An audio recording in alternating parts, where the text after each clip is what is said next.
Hello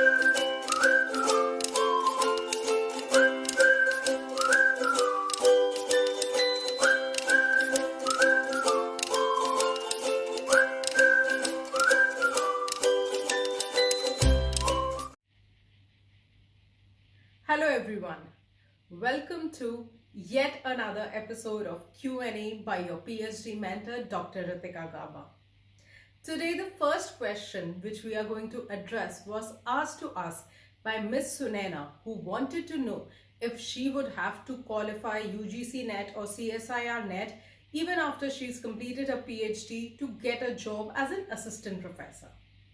So the answer to this question, Miss Sunaina, is that yes, it is true that many government universities, institutes give weightage to UGC-NET qualified or JRF qualified candidates.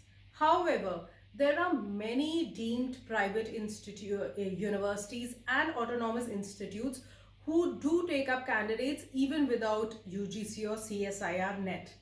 But having said this, I would also like to add that UGC-NET and CSIR-NET are very prestigious examination which, if qualified, even after you've got a job as an assistant professor, would definitely add value to your CV, to your credentials. So there is no harm in giving, at least attempting a UGC-NET and trying to clear it.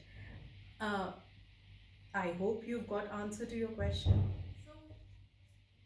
Coming to our next or the second question of this episode. So JRF Ghosh wants to know that can a newly recruited assistant professor guide PhD scholars? Now, to guide a PhD scholar, UGC has laid certain rules. I'm sure that you've gone through a video related to supervisors. If not, then we are sharing the link in the I above and in the description box below. So UGC says that an assistant professor has to have at least 5 years of experience with a PhD. That means that after completing your PhD, you need 5 years of experience and you should have 3 published papers in any refereed journal. Besides this, you need to be a regular faculty with a university. So in case an newly recruited assistant professor has fulfilled all these criteria, is fulfilling all these criteria, then yes, they can guide a scholar in that new university where they have joined. However, it is also mandatory to know that these are just minimum guidelines, and it is quite possible that your university, if they are not allowing you to guide, that could be because they have more stringent norms related to the minimum eligibility of a supervisor. Maybe there are certain universities who do not agree with having just 3 research papers in a refereed journal. They want their teachers to have maybe 5 papers, and that also in Scopus or ABDC index journal. So not only the UGC guideline, you will also have to refer to the university where you have joined, that what are their guidelines for an assistant professor to be a supervisor.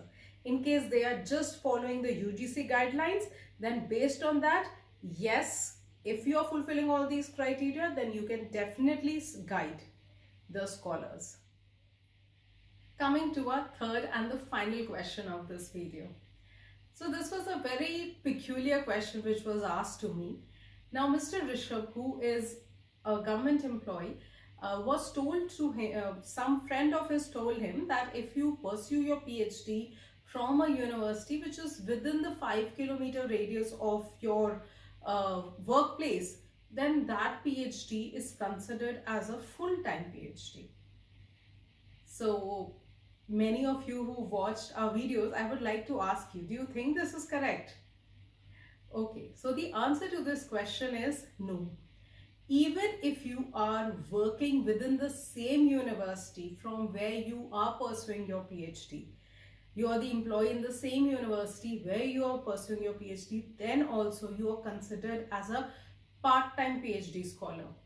Common sense says that you can't pursue a full-time PhD which requires you to stay in the university from 10 AM to 5 PM or even more, and your office also requires you to stay full-time in the job. Then how can an individual pursue 2 things on a full-time basis simultaneously? That's not possible at all. So you are working somewhere, the only thing that you can do is pursue a part-time PhD.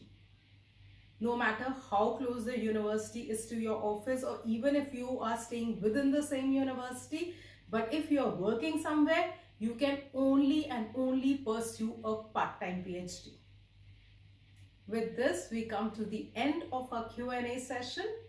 I hope you have, if you have any other questions, please feel free to ask us in the comment section below. We will love to answer them in our next Q&A session.